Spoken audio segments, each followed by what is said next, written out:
Hi, this is Cassandra Nolan again, and for the second case study, my country is Belgium for my news stories.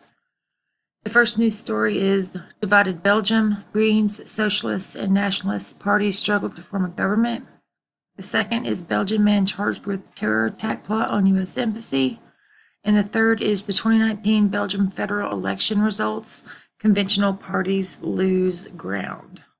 For the first, the Divided Belgium study, do want to mention that Belgium is yet to form a government with the current deadlock. A fresh reminder of how long negotiating periods can take in the country is currently going on in Belgium since the May 2019 elections. This is a reminder of the 2010 timeframe when Belgium went a record-breaking 589 days without an elected government. For this image, it's just the breakdown of Belgium with where the location is for Flanders, Brussels, and Wallonia, since those are the three areas we're going to focus on for this particular article. So in this article, the beginning, it talks about Flanders. And the far-right Vlaams Belang Party, which is the VB party, won with 23.9% of the votes in the city of Roselaer, located in the West Flanders region. The party's supporters often speak about Islam, immigration, and divisions in the country. One council member said that Islam is a danger for the country, for all of Europe, so we have to fight what we have. We have to fight that.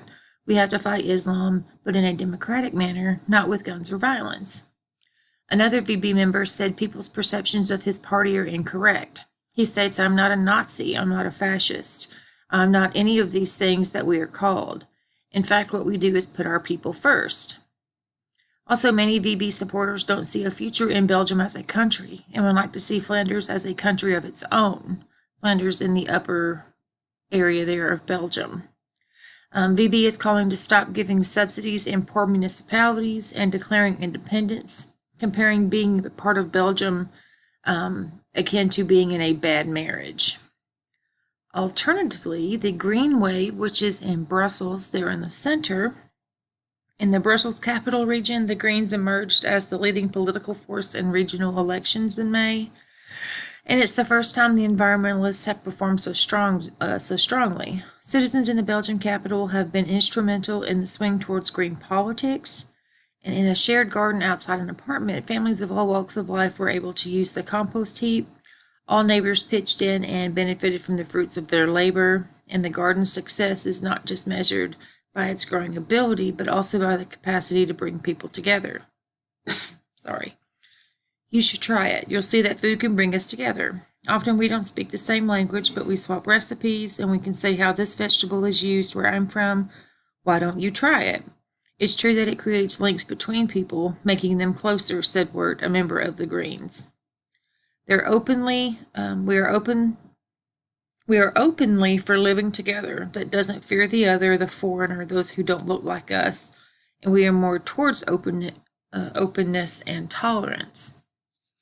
However, in Wallonia, the socialist region in the south there of the picture of Belgium, Wallonia is economically weaker than the Flemish North and has seen the left-wing policies of councillors like Etienne Bengizia driving votes.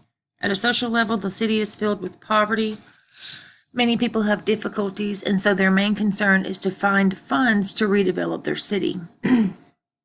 We want to cut the salary of ministers and deputies in half so that we can really compare their standard of living with the standard of living of the average citizen, said a BTP councillor of Charleroi. The party says it will fight the political establishments and defend the rights of workers. In conclusion on this article, Belgium's fracture between the North and the South goes beyond the economy. There's also the prominent issue of identity. Referencing the previous case study, all of Belgian politics has to be made up of equal parts of the regions, and with some parts wishing to not participate at all, and others trying to enforce socialism, there is a severe disconnect. Tough negotiations for the formation of a national government are only beginning, and Belgians may need to strap themselves in for a long wait.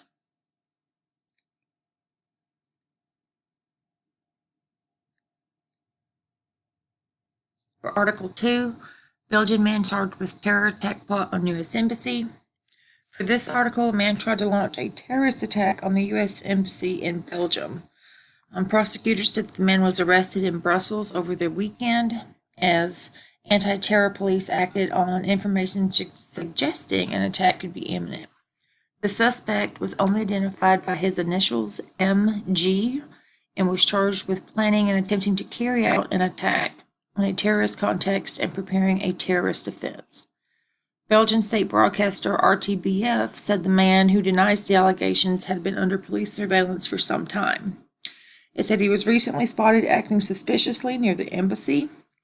Brussels, where the headquarters for the European Union and the NATO military alliance are, has been a target in the past for extremist attacks. 32 people were killed and hundreds wounded on the 22nd of March in 2016 when suicide bombers blew themselves up at the city's airport and on an underground train.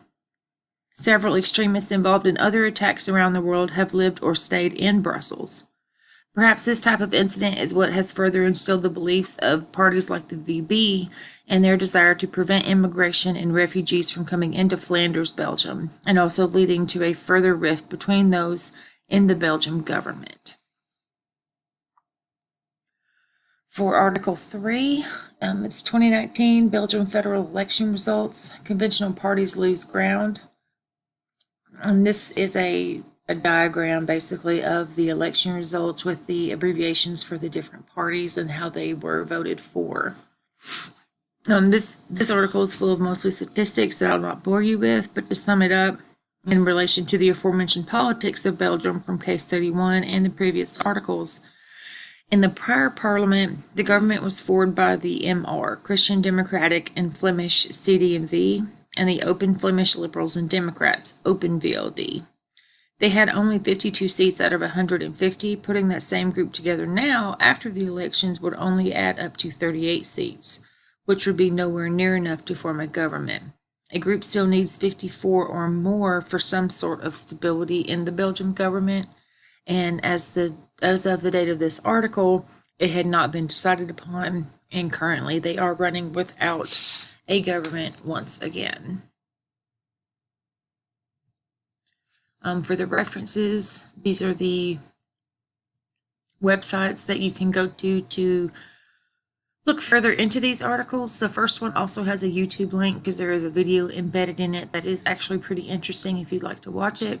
They go in order from the way they were presented, first, second, and third. Thank you and have a good day.